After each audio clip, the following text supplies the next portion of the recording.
Welcome to the deep dive. Today we're getting into capital structure. Mm. Basically how companies fund themselves, that mix of debt and equity they use. Yeah, it's fundamental to how a business operates and grows. We've looked at sources covering, everything from short-term banknotes to long-term bonds, preferred stock, common stock. And how you figure out the cost of it all, the WACC. Right. Our mission here is to sort of distill the essentials, what this mix means for a company's health, its growth prospects. And it starts with a really key distinction, doesn't it? It does. Think about this. If a company goes bust, the lenders, the bondholders, they get their money back first. For the owners, the shareholders. Exactly. Yeah. Shareholders are last in line. That really tells you something about the risk involved. It absolutely does. Debt is an obligation, a promise to repay. Equity is ownership, sharing in the potential upside and downside. That difference shapes everything. Okay, so let's unpack the two main parts. First up, debt financing. Yeah. Borrowing money. You've got short-term stuff, right? Like notes payable, maybe commercial paper. Yeah, that commercial paper, it's usually unsecured, matures pretty quick, like under 9 months, often for day-to-day expenses. Or lines of credit for flexibility. Then the longer-term debt. Notes payable again, but also things like debentures. Which are unsecured too, just a promise. Right.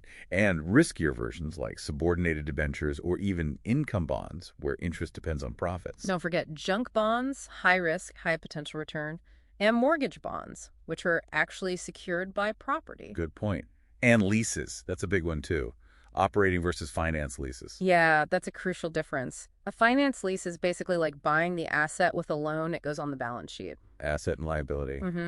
An operating lease is more like simple renting, stays off the main balance sheet, historically anyway. Changes how the company's finances look. Okay, shifting gears to equity. There's preferred stock first. Kind of a hybrid, isn't it? Yeah. Pays a fixed dividend, usually, but the company can skip it if needed. Not like interest on debt. And importantly, those dividends aren't tax deductible for the company. Correct. Then you have common stock.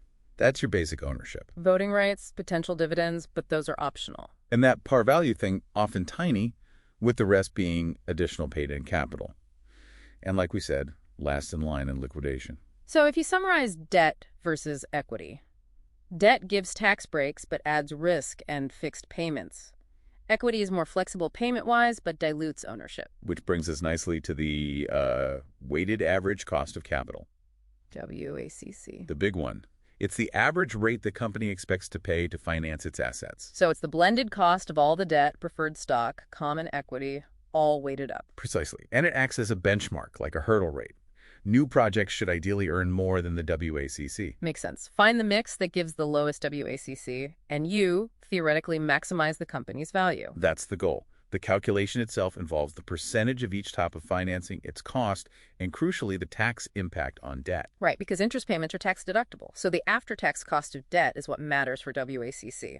Exactly. You take the pre-tax cost of debt and multiply it by 1 minus the tax rate. Makes debt look cheaper on an after-tax basis. And for preferred stock, how's that cost figured? Pretty straightforward, usually. It's the annual dividend divided by the net proceeds the company gets when it issues the stock. You have to account for flotation costs, the costs of issuing. Okay. Now, the cost of common equity, or even retained earnings money the company keeps, that seems trickier. It's already their money, right? But there's an opportunity cost. That money belongs to the shareholders. If the company keeps it, it needs to earn a return at least as good as what shareholders could get elsewhere for similar risk. So how do you estimate that required return? Well, there are a few common methods. The capital asset pricing model, or CAPM, is one links risk and expected return using beta. Okay. Then there's the discounted cash flow, DCF, approach. Right. Looks at expected future dividends and the current stock price. Right. And a third way is the bond yield plus risk premium method. You take the company's cost of debt and add a risk premium for equity. So multiple ways to estimate probably gives you a range. Usually, yeah.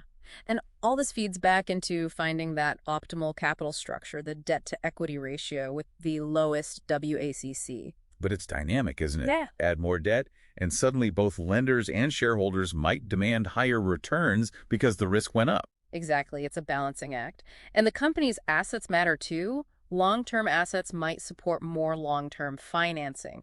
Plus, lenders add covenants. Restrictions, right, to protect themselves, especially if debt levels are high. More debt often means stricter rules.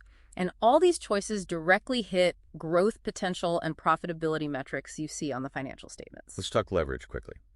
Operating leverage first. That's about your cost structure. Lots of fixed costs versus variable costs. High fixed costs mean profits can swing wildly with sales changes. Got it. And financial leverage. That's about using debt in your capital structure. It can amplify earnings per share when things go well thanks to that tax shield on interest. But it also amps up the risk. Risk of not making payments, even bankruptcy. Absolutely, it's a double-edged sword. Interestingly, though, because of the tax savings on debt interest, a company with debt can actually be valued higher than an identical one without any debt.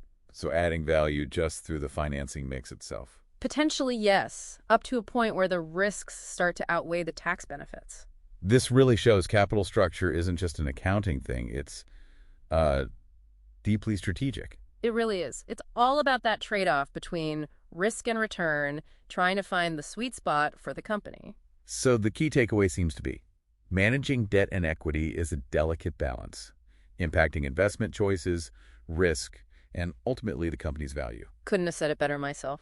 All right, here's a final thought for you. We talked about the general principles, but how might a company stage, say, a brand new tech startup versus a huge established manufacturer change what its optimal capital structure looks like?